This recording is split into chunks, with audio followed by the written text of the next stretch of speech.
Breaking news. कारण सावित्रीबाई फुले पुणे विद्यापीठाच्या अनागोंदी कारभाराविरोधात आज अभाविपचा अर्थातच अखिल भारतीय विद्यार्थी परिषदेचा महाआक्रोश मोर्चा निघालेला आहे। या मोर्चाला पुणे, अहिल्यानगर आणि नाशिक जिल्ह्यातील विद्यार्थी उपस्थित राहणार आहे। 61 प्रकारच्या विविध मागण्यांसाठी हा मोर्चा सध्या काढण्यात येणार आहे।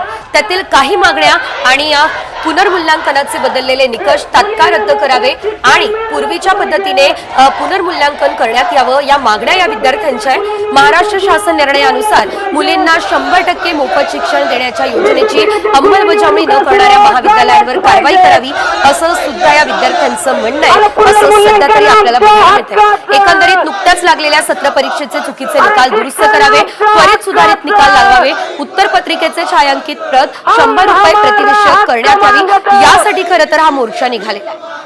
हम हमारा हक मांगते, अरे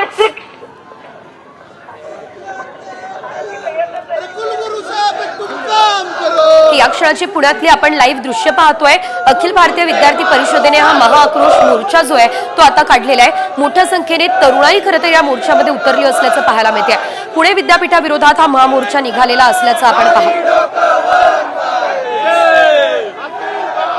अधिकचे अपडेट या संदर्भात आमचे प्रतिनिधी नितीन पाटणकर देत आहेत। नितीन, आपण पाहतोय या विद्यार्थ्यांच्या अनेक मागण्या आहेत। मुख्य मागणी नेमकी कोणती आहे ज्याच्यासाठी हे सर्व विद्यार्थी थेट रस्त्यावर उतरले?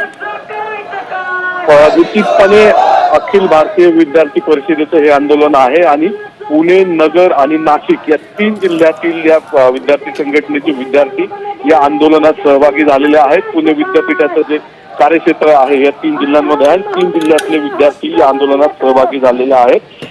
सर्वात महत्वाचं म्हणजे पुनर्मूल्यांकनाचे जे निकष बदलले आहेत ते रद्द करून पूर्वीच्या पद्धतीने पुनर्मूल्यांकन करण्यात यावं, ही त्यांची मागणी आहे। त्याचबरोबर महाराष्ट्र शासनाच्या निर्णयानुसार मुलींना 100% मोफत शिक्षण देण्याची योजना आहे, त्याची अंमलबजावणी होत नाही, ही एक त्यांची मागणी आहे। त्याचबरोबर निवडणुका विद्यापीठातल्या महाविद्यालयांमधल्या झालेल्या नाहीत, त्या रखडलेल्या आहेत, त्याची देखील मागणी या ठिकाणी करण्यात आलेली आहे। आणि उत्तरपत्रिका जी विद्यार्थ्यांना देण्यात येते त्यांनी मागणी केल्यानंतर त्याची छायांकित प्रत 100 रुपयांना करण्यात यावी, त्याचं शुल्क अधिक आहे।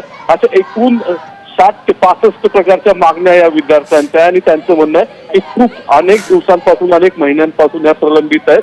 प्रशासन, विद्यापीठ प्रशासन त्याला दाद देत नाही, त्यामुळे त्यांनी हा कडक मोर्चा काढलेला आहे। निश्चितच धन्यवाद नितीन दिलेल्या सर्व सविस्तर अपडेट्ससाठी। महत्त्वाचा मुद्दा या विद्यार्थ्यांच्या 61 प्रकारच्या मागण्या आणि त्या मागण्या आता मान्य केल्या जातात का? मोठ्या संख्येने या ठिकाणी आपण जर पाहिलं तर मुली सुद्धा या आंदोलनामध्ये सहभागी झालेल्या आहेत।